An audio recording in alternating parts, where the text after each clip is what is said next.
আসসালামু আলাইকুম প্রিয় দর্শক, অন্য মঞ্চের আলাপচারিতায় আপনাদের সকলকে আমন্ত্রণ জানাচ্ছি। ইউনূস সরকারের বেশিরভাগ কেনাকাটা সিঙ্গাপুর থেকে কেন, নেপথ্য রহস্য কি, এই প্রসঙ্গটি নিয়ে এই মুহূর্তে আপনাদের সামনে কথা বলতে চাই। আপনারা খেয়াল করেছেন যে যদি একটু তীব্রভাবে খেয়াল করেন, নিখুঁতভাবে খেয়াল করেন, তাহলে দেখবেন যে ইউনূস সরকার বেশিরভাগ কেনাকাটা করছে সিঙ্গাপুরের মাধ্যমে। কারণটা কি?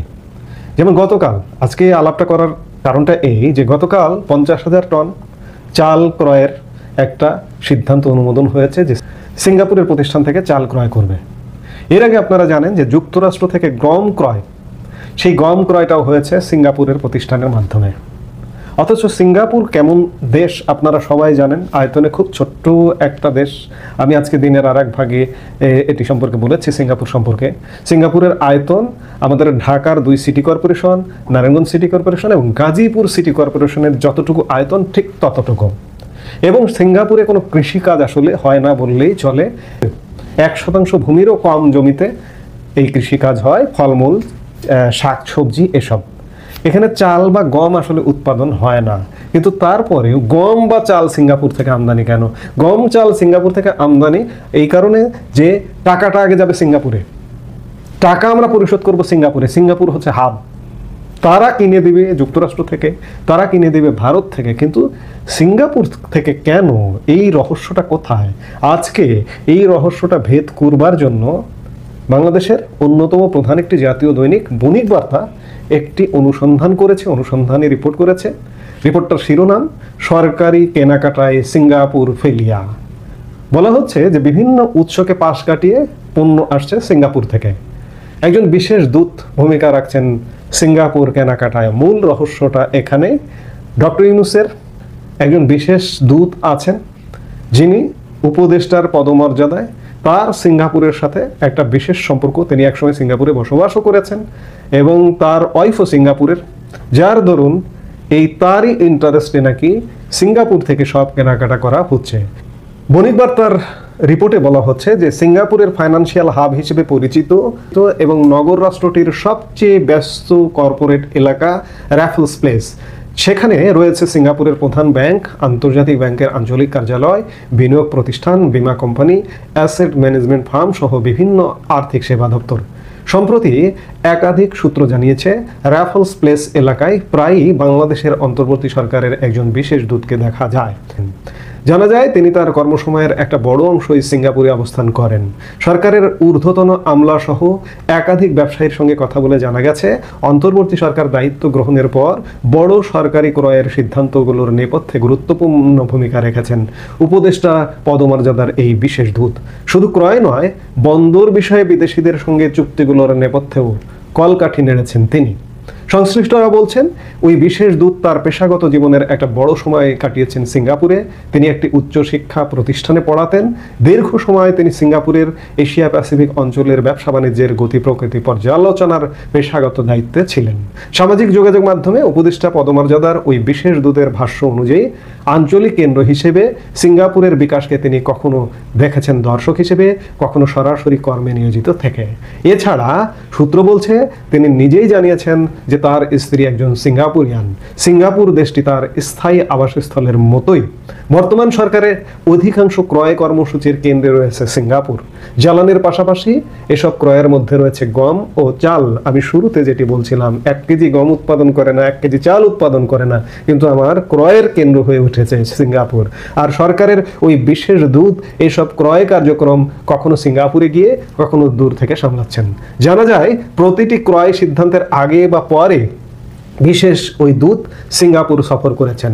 বিভিন্ন উৎস দেশকে পাশ কাটিয়ে উৎপাদক না হওয়ার পরও সিঙ্গাপুর থেকে এভাবে পণ্য কেনার ঘটনাটিকে অনেকে বলছেন সিঙ্গাপুর ফিলিয়া।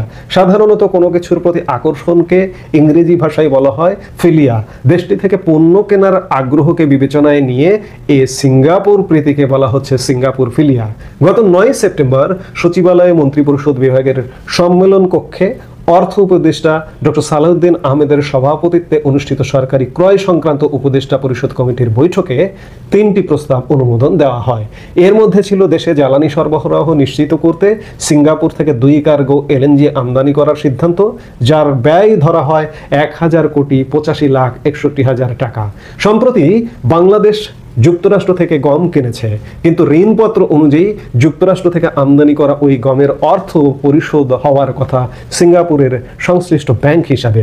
সর্বশেষ গতকাল ক্রয় সংক্রান্ত উপদেষ্টা কমিটি বাজার স্থিতিশীল রাখতে সিঙ্গাপুরের সরবরাহকারীর মাধ্যমে ভারত থেকে চাল কেনার সিদ্ধান্ত নিয়েছে। এসব ক্রয় কার্যক্রমের সিদ্ধান্তের নেপথ্যে রয়েছে ওই বিশেষ দূত। এর আগে গত 7 অক্টোবর অর্থ উপদেষ্টা ডক্টর সালাউদ্দিন আহমেদের সভাপতিত্বে অনুষ্ঠিত সরকারি ক্রয় সংক্রান্ত উপদেষ্টা পরিষদ কমিটির সভায় যুক্তরাষ্ট্র সরকার টু সরকার পদ্ধতিতে 2,40,000 টন গম আমদানির প্রস্তাব অনুমোদন করা হয়। খাদ্য মন্ত্রণালয় থেকে এ গম কেনার প্রস্তাব উত্থাপন করা হয়েছিল। ইউএস হুইট অ্যাসোসিয়েটস কর্তৃক অনুমোদিত প্রতিষ্ঠান অ্যাগ্রোকর্প ইন্টারন্যাশনাল পিটি লিমিটেডের কাছ থেকে এ গম কিনতে ব্যয় হবে 825,61,68,000 টাকা।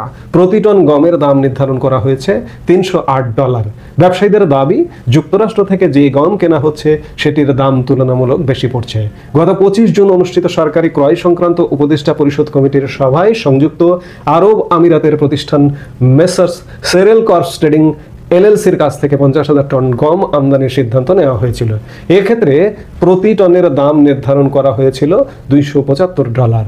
সেই হিসেবে যুক্তরাষ্ট্র থেকে গম আনতে প্রতি টনে বাড়তি $33 পর্যন্ত ব্যয় হবে। শুধু সিঙ্গাপুর কেন্দ্রিক ক্রয় কর্মসূচি নয়, সরকার ঘনিষ্ঠ সূত্রগুলো জানিয়েছে অন্তর্বর্তী সরকারের গঠনের পর প্রশাসনের ভেতরে কয়েকজন কর্মকর্তা ও উপদেষ্টা নীতি নির্ধারণের সংবেদনশীল পর্যায়ে ভূমিকা নিতে শুরু করেন। এদের মধ্যে অন্যতম সরকারের সেই বিশেষ দূত। প্রাথমিকভাবে আন্তর্জাতিক অংশীদারদের সঙ্গে সমন্বয়ের দায়িত্ব পেলেও পর্যায়ক্রমে সরকারি নীতি বাস্তবায়ন, বিশেষ করে ক্রয় কার্যক্রমগুলোর ক্ষেত্রে অত্যন্ত নির্ভরযোগ্য ও কার্যকর ব্যক্তি হিসেবে বিবেচনা করা হচ্ছে তাকে। সূত্রগুলোর দাবি, সরকারি ক্রয় ব্যবস্থাকে স্বচ্ছ ও প্রতিযোগিতামূলক করার অজুহাতে নেপথ্যে থেকে কয়েকটি গুরুত্বপূর্ণ সমন্বয়মূলক দায়িত্ব পালন করছেন সংশ্লিষ্ট দূত। বিশেষ করে ক্রয় সংক্রান্ত টেকনিক্যাল রিপোর্ট, প্রাইস বেঞ্চমার্কিং, আন্তর্জাতিক চর্চা ও ঝুঁকি পর্যবেক্ষণের মতো বিষয়গুলো ঘনিষ্ঠভাবে তদারক করতে দেখা গেছে তাকে। প্রশাসনের ভেতরে তার অবস্থানকে অনেকেই কৌশলগত হিসেবে চিহ্নিত করেন। ফলে প্রধান উপদেষ্টার নির্দেশিত নীতিগত দিক নির্দেশনা বাস্তবায়নে তিনি নিরবচ্ছিন্নভাবে কাজ করার পাশাপাশি ক্রয় সংক্রান্ত জটিলতা কমিয়ে দ্রুত সিদ্ধান্ত গ্রহণে ভূমিকা রাখেন। শুধু সরকারের ক্রয় সংক্রান্ত বিষয়ে নয়, আন্তর্জাতিক মহলের সঙ্গে সমন্বয়ের ক্ষেত্রেও উপদেষ্টা পদমর্যাদার ওই বিশেষ দূত কার্যক্রম নিয়ে উষ্মা প্রকাশ করেছে ব্যবসায়ী সম্প্রদায়ের একটি অংশ। তাদের দাবি, আন্তর্জাতিক মহলের বিভিন্ন রকম এজেন্ডা থাকে যা রাজনৈতিক সরকারের প্রতিনিধিদের মাধ্যমে জাতীয় স্বার্থ সুরক্ষা করে দর কষাকষির মাধ্যমে মোকাবেলা করা হয়। কিন্তু অন্তর্বর্তী সরকারের দায়িত্ব গ্রহণের পর ওই বিশেষ দূতের ভূমিকায় আন্তর্জাতিক মহলের অনেক অন্যায্য দাবি সরকারকে মেনে নিতে হয়েছে, যা তাৎক্ষণিকভাবে প্রশংসা কুড়ালেও বাংলাদেশের শিল্প খাতে দীর্ঘমেয়াদী সংকট নিয়ে আসতে পারে। আমরা জানি যে দুবাই এবং সিঙ্গাপুরে বৈশ্বিক পণ্য বাজারজাতকরণের বিভিন্ন দেশ থেকে উৎস সন্ধান করে তারা সারা পৃথিবীতে সরবরাহ করে। কিন্তু আমি পৃথিবীর যেখানে দাম কম পাবো সেখানে যাব। কিন্তু একটা উদাহরণই যথেষ্ট, যে সিঙ্গাপুর এবং দুবাই থেকে গম ক্রয়, বিশেষ করে গম ক্রয় $33 পার্থক্য প্রতি টনে। দুবাই থেকে যে গমের অর্ডার দেওয়া হয়েছিল, যে গমের দাম নির্ধারণ করা হয়েছিল $275 প্রতি টন, সেই গম সিঙ্গাপুর থেকে কিন্তু হচ্ছে $308, $33 বেশি। এই গ্যাপ, এই ফাঁক ফোকরগুলো কেন? আবার একজন বিশেষ দূত কেন ভূমিকা পালন করছেন? তিনি বেশিরভাগ সময় সিঙ্গাপুরেই পড়ে থাকেন। এর পেছনে কি হচ্ছে? আবার তার নামের সঙ্গে এই যে বন্দর লিজ দেওয়া থেকে শুরু করে সবকিছু জড়িয়ে যাচ্ছে কেন? এগুলোর নেপথ্য কি? এগুলোর নেপথ্য নিশ্চয়ই কোনো রহস্যজনক ঘটনা আছে, লেনদেন আছে, কারণ এখানে দেশের স্বার্থ ক্ষতিগ্রস্ত হচ্ছে। আমরা শুধু দেখেই যাব, এছাড়া এই মুহূর্তে আমি সমাধান দেখছি না। সমাধানের কোনো পথ নেই, কারণ রাজনৈতিক দলগুলো এগুলোকে সমর্থন দিচ্ছে এক প্রকার। দেশের রাজনৈতিক দলগুলো যদি দেশকে নিয়ে দেশ নির্ভর, দেশের স্বার্থ নির্ভর না হয়, দলমতের ঊর্ধ্বে উঠে, তাহলে সেই দেশ রসাতলে যেতে বাধ্য। আমি দূরে যাব না, বারবার ভারতের উদাহরণ চলে আসে। ভারত জাতীয় স্বার্থে, আপনি বিজেপি এখন ক্ষমতায়, জাতীয় স্বার্থ সংশ্লিষ্ট বিষয়ে কংগ্রেস ও বিজেপির সঙ্গে এক সুরে কথা বলবে, এবং অন্যান্য যে ছোট ছোট দলগুলো আছে সেগুলো এক সুরে কথা বলবে। কিন্তু আমাদের এখানে সেটি হয় না, জাতীয় স্বার্থ সংরক্ষিত হয় না, আমরা ক্ষতিগ্রস্ত হই। আমাদের আসলে ভবিষ্যৎ কি আছে? যে দেশটা তরতর করে এগিয়ে যাচ্ছিল নানা ঘাত প্রতিঘাত সত্ত্বেও, দুর্নীতি, অনাচার, অনিয়ম সত্ত্বেও, সেই দেশটা আসলে স্থবির হয়ে গেল, পিছিয়ে গেল। এর শেষ কোথায় আমরা আসলে জানি না। বাংলাদেশের আসন্ন জাতীয় সংসদ নির্বাচন নিয়ে এখন যে প্রশ্নটা সবচেয়ে বেশি উচ্চারিত হচ্ছে তা হলো, আওয়ামী লীগকে বাদ দিয়ে কি নির্বাচন সম্ভব? কারণ অন্তর্বর্তী সরকারের উপর ক্রমশ চাপ বাড়ছে। বড় বড় আন্তর্জাতিক শক্তি এবং পক্ষগুলো অন্তর্ভুক্তিমূলক নির্বাচনের বিষয়ে মুখ খুলছে। বাংলাদেশ সফরকালে কমনওয়েলথ মহাসচিবের স্পষ্ট বার্তা, ভারতের অব্যাহত চাপ, আমেরিকা এবং জাতিসংঘের স্বচ্ছ নির্বাচনের দাবি বা পরামর্শ ঘুরে ফিরে কি এই বার্তাই দিচ্ছে না যে আওয়ামী লীগকে বাদ দিয়ে ইউনূস যতই ইউনিক নির্বাচনের স্বপ্ন দেখুন না কেন, তা আসলে বাস্তবায়ন করা কঠিন হয়ে উঠছে? প্রিয় দর্শক, যেভাবে বিশ্ব জনমত ইনক্লুসিভ নির্বাচনের পক্ষে জড়ো হতে শুরু করেছে, আপনার কি মনে হয় ইউনূস সরকার একতরফা ইউনিক নির্বাচন আয়োজন করতে পারবে? কমনওয়েলথ মহাসচিবের কথাকে কঠিন বার্তা বলা হচ্ছে কেন? কারণ কমনওয়েলথ মহাসচিব শার্লি বচুই পরিষ্কার ভাষায় বলেছেন, নির্বাচন হতে হবে অন্তর্ভুক্তিমূলক, হতে হবে অংশগ্রহণমূলক, হতে হবে বিশ্বাসযোগ্য এবং নিরপেক্ষ, এবং সব রাজনৈতিক দল যেন প্রতিদ্বন্দ্বিতা করার সুযোগ পায়। বাংলাদেশ সফরকালে শার্লি শুধু সরকার নয়, বিএনপি, আওয়ামী লীগ, জাতীয় পার্টি, জামাত, অনেক দলের সঙ্গে অর্থাৎ সবার সঙ্গে বৈঠক করেছেন। সবচেয়ে গুরুত্বপূর্ণ হলো, আওয়ামী লীগ নেতা সাবেক মন্ত্রী সাবের হোসেন চৌধুরীর সঙ্গে আলাপের পর শার্লি বচুই বুঝতে পেরেছেন আওয়ামী লীগকে নির্বাচনের বাইরে রাখতে সরকারের ভেতর থেকেই বড় বাধা তৈরি করা হচ্ছে বা হয়েছে। এটা আসলে সাবের হোসেন চৌধুরী তাকে জানিয়েছেন। শার্লি এ বিষয়ে উদ্বেগ প্রকাশ করেছেন এবং বিষয়টি সরকারকেও জানিয়েছেন বলে একটি সূত্র আমাদেরকে জানিয়েছে। রাজনীতির বিশ্লেষকরা বলছেন, কূটনৈতিক ভাষায় এটিই হলো কঠিন বার্তা। এর মানে কি আসলে? মানে হলো, খুব স্পষ্টভাবে শার্লি বলছেন আওয়ামী লীগ ছাড়া নির্বাচন হবে না, হলেও তা স্বীকৃতি পাবে না, তাই নয় কি? অন্যদিকে দেখুন, ভারতের অবস্থান আরো স্পষ্ট হয়েছে, দৃঢ় হয়েছে। আমরা জানি শুরু থেকেই ভারত আওয়ামী লীগকে নির্বাচনে রাখবার বিষয়ে কথা বলেছে, একাধিকবার বলেছে, বিভিন্ন লেভেলের নেতারা বলেছেন। ইনক্লুসিভ ইলেকশন ছাড়া ভারত অন্য কোনো চেষ্টা মেনে নেবে না বলেও বার্তা জানিয়ে দেওয়া হয়েছে। গত 19 নভেম্বর দিল্লিতে দোভাল খলিল যে বৈঠক হলো, দ্বিপাক্ষিক বৈঠক হলো, সেখানে ভারত 3টি কথা স্পষ্ট করে বলেছে। এক, সব রাজনৈতিক দলকে নির্বাচনে অংশ নিতে দিতে হবে। 2, নিষেধাজ্ঞা তুলে নেওয়ার রোডম্যাপ দিতে হবে, কারণ আপনারা জানেন যে আওয়ামী লীগের তো নিষেধাজ্ঞা রয়েছে, যে নিষেধাজ্ঞা প্রত্যাহার না করলে তো আর কাজ কিছুই এগোবে না। 3, অন্তর্ভুক্তিমূলক নির্বাচন না হলে ভারত মানবে না। এটি হচ্ছে সবচেয়ে হার্ড টক, কড়া কথা, কঠিন কথা। অজিত দোভাল বাংলাদেশের নিরাপত্তা উপদেষ্টা খলিলকে সরাসরি বলেছেন, শেখ হাসিনা ভারতে পালিয়ে আসেননি, রাষ্ট্রীয় অতিথি হিসেবে ভারতে এসেছেন। তিনি সরকার টু সরকার যে কমিউনিকেশন হয়েছে তার আওতায় এসেছেন। অর্থাৎ ভারতের কাছে শেখ হাসিনা বোঝা নন, বরং রাষ্ট্রীয় নিরাপত্তা আলোচনার অংশ। প্রিয় দর্শক, এর মানে কি? অন্তর্বর্তী সরকার যেভাবে শেখ হাসিনার রায় ঘোষণা করেছে, সেটাও ভারত সহ্য করেনি, করছে না এবং করবে না, এমন বার্তাই পাওয়া যাচ্ছে।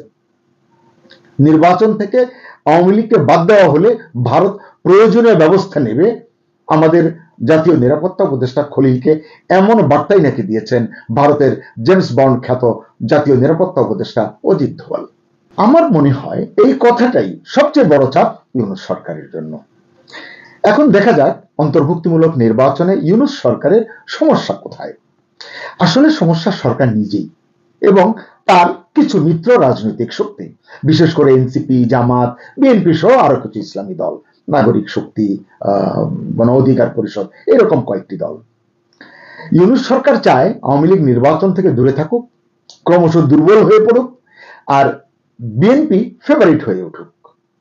এনসিপি, জামাত, গণ অধিকার পরিষদ শর্ত ভিত্তিক এবং একটি ইউনিক তবে নিয়ন্ত্রিত নির্বাচন হোক। আজকে আমার কাছে শব্দটি ভালো লেগেছে, এই যে ইউনিক নির্বাচন করবেন বলে ইউনূস বলছেন, আসলে এটি হচ্ছে একটি ম্যানিপুলেটেড, একটি নিয়ন্ত্রিত নির্বাচন তিনি হয়তো করতে চান, দেশবাসীকে, বিশ্ববাসীকে তিনি দেখাতে চান। জানি না এতে তিনি কতটা সফল হবেন। কিন্তু এই যে তিনি ইউনিক অথচ নিয়ন্ত্রিত নির্বাচন করতে চান, এখানে সমস্যা হলো চারিদিক থেকে আন্তর্জাতিক চাপ ক্রমশ বাড়ছে। কমনওয়েলথ এবং ভারতের পাশাপাশি আমেরিকাও এখন স্বচ্ছ নির্বাচনের কথা বলছে। মানে শব্দের হেরফের আছে, কিন্তু স্বচ্ছ নির্বাচনের কথা বলছে। একদিকে হাসিনার মৃত্যুদণ্ডের রায়ে আন্তর্জাতিক প্রেক্ষাপটেও সমালোচনার ঝড় বইছে। সরকার সমালোচিত হচ্ছে, সরকারের যে ট্রাইব্যুনাল যারা বিচার করেছে তারাও সমালোচনার মুখে পড়েছে। সব মিলিয়ে ইউনূস সরকার খুব বেকায়দায় পড়েছে বলে মনে হচ্ছে। এর মধ্যে খলিল গেলেন দোহা। এই সফর পুরো ঘটনা প্রবাহে আবার আরেক ধরনের রং চড়াচ্ছে এবং কিছুটা বাড়তি চাপ তৈরি করছে। সেটা কিরকম? খলিলের দোহা সফরকে সন্দেহের চোখে দেখছেন অনেক রাজনৈতিক বিশ্লেষক। তাদের সূত্র বলছে, ইউনূস খলিলকে বলেছেন আমেরিকার সমর্থন ধরে রাখার জন্য কাতারে কথা বলতে। এই জন্যই হয়তো তিনি কাতার গেছেন। উদ্দেশ্য কি? উদ্দেশ্য হলো ভারত যে আক্রমণাত্মক কথা বলছে, ভারত যে বলছে মেনে নেবে না, ভারত যে বলছে প্রয়োজনীয় ব্যবস্থা নেবে, এটিকে আসলে এই আক্রমণাত্মক অবস্থানকে ভারতের ব্যালেন্স করা। মানে আমেরিকা যদি পাশে থাকে হয়তো ব্যালেন্স করতে পারবেন ইউনূস, এটি মনে করছেন। কিন্তু আমরা গতকালই একটি কন্টেন্ট করেছি, আসলে তাতে আমরা বলেছি যে ভারত আর আমেরিকা এখন মাখামাখি চলছে। পরবর্তী বিপর্যয় না হওয়া পর্যন্ত এটি চলবে এবং ততক্ষণ পর্যন্ত ইউনূসের জন্য কোনো সুখবর নেই বলে আমার মনে হচ্ছে। অর্থাৎ এই যে নিরাপত্তা উপদেষ্টা খলিলকে তিনি কাতারে পাঠালেন এবং আমেরিকার নিরাপত্তা কর্মকর্তা বা ঊর্ধ্বতন কর্মকর্তাদের সঙ্গে কথা বলে যে একটা পরিবেশ ব্যালেন্সিং করবার যে চেষ্টা, এটিকে আবার বিশ্লেষকরা বলছেন কি, সেটা হচ্ছে ইউনূস আমেরিকাকে কাছে টেনে আসলে সময় কিনতে চান, টাইম বাই করতে চান। আর সেই কাজ হাসিল করতেই দোহা দৌড়েছেন নিরাপত্তা উপদেষ্টা খলিল। কিন্তু প্রশ্ন হলো, সময় কিনে শেষ পর্যন্ত আওয়ামী লীগকে বাইরে রেখে নির্বাচন কি করতে পারবেন ইউনূস? এভাবে নিয়ন্ত্রিত নির্বাচন আয়োজন করলে তা কি দেশের পরিস্থিতি স্থিতিশীল রাখতে সহায়ক হবে? প্রশ্ন হলো, আওয়ামী লীগকে বাদ দিয়ে অংশগ্রহণমূলক গ্রহণযোগ্য নির্বাচন আয়োজন করা সম্ভব কিনা। আপনি আমি কি মনে করলাম তাতে কিছু যায় আসে না, সেটা কোনো বিষয় নয়। রাজনীতির ঝানু বিশ্লেষকরা বলছেন এটা সম্ভব নয়। কারণ হিসেবে তারা বলছেন, ভারতের সম্মতি ছাড়া বাংলাদেশে কোনো বড় নির্বাচন ইতিপূর্বে হয়নি। মানে তাদের একটা প্রচ্ছন্ন প্রত্যক্ষ পরোক্ষ যেভাবেই হোক একটা ভূমিকা ছিল, আমরা জানি। আর এবার তো ভারত পরিষ্কার বলেছে আওয়ামী লীগ ছাড়া নির্বাচন স্বীকৃতি পাবে না, তারা মেনে নেবে না। তারপরে দেখুন, কমনওয়েলথ মহাসচিবের যে হার্ড মেসেজ, কঠিন বার্তা, এটি হলো সবার অংশগ্রহণ নিশ্চিত করতে হবে। তারপরে আছে আমেরিকা এবং জাতিসংঘ, তারাও বলছে নির্বাচন স্বচ্ছ হতে হবে, কারণ স্বচ্ছ অন্তর্ভুক্তিমূলক নির্বাচন না হলে রাজনৈতিক অস্থিতিশীলতা বাড়বে। এর উপর আছে শেখ হাসিনার পুত্র সজীব ওয়াজেদ জয় দিন কয়েক আগে ইন্টারন্যাশনাল মিডিয়ায় অ্যাসোসিয়েটেড প্রেস এপিতে সাক্ষাৎকারে বলেছেন আওয়ামী লীগ ছাড়া নির্বাচন হবে প্রহসনের নির্বাচন। শেষ পর্যন্ত আওয়ামী লীগকে নির্বাচন থেকে বাইরে রাখলে এই বক্তব্য আন্তর্জাতিকভাবে বড় ধরনের প্রভাব ফেলবে বলে বিশ্লেষকরাও মনে করছেন। সবশেষে ব্রিটিশ এমপি বব ব্ল্যাকম্যান বাংলাদেশে অবাধ, অংশগ্রহণমূলক এবং অন্তর্ভুক্তিমূলক নির্বাচন নিশ্চিত করার জন্য মোহাম্মদ ইউনূস নেতৃত্বাধীন অন্তর্বর্তী সরকারের প্রতি আহ্বান জানিয়েছেন। মানে এভাবেই কিন্তু চাকরি বাড়ছে এবং এটি ক্রমশ বাড়তে থাকবে। এই কারণেই প্রশ্ন উঠছে, তাহলে এখন কি হবে? ইউনূস সরকারের নিয়ন্ত্রিত নির্বাচন পরিকল্পনা কি চাপের মুখে পড়বে বলে মনে করেন না আপনারা? আওয়ামী লীগকে রাজনৈতিক মাঠে ফিরিয়ে আনার দাবি চারিদিক থেকে ক্রমশ জোরালো হচ্ছে। ভারত, কমনওয়েলথ, আমেরিকা প্রায় একই রকম বার্তা দিচ্ছে। আর খলিলের পর্যায়ক্রমিক দোহা সফর ইউনূসের টাইম বাইং স্ট্র্যাটেজি, যা দেশের জন্য ভালো কিছুরই ইঙ্গিত দিচ্ছে না। প্রিয় দর্শক, আন্তর্জাতিক চাপ কি ইউনূসের পরিকল্পনা বদলে দেবে বলে মনে করেন? আপনার মতামত জানান কমেন্টে। থাকুন লিডস নিউজের সঙ্গে। পরের ভিডিওতে আবার দেখা হবে।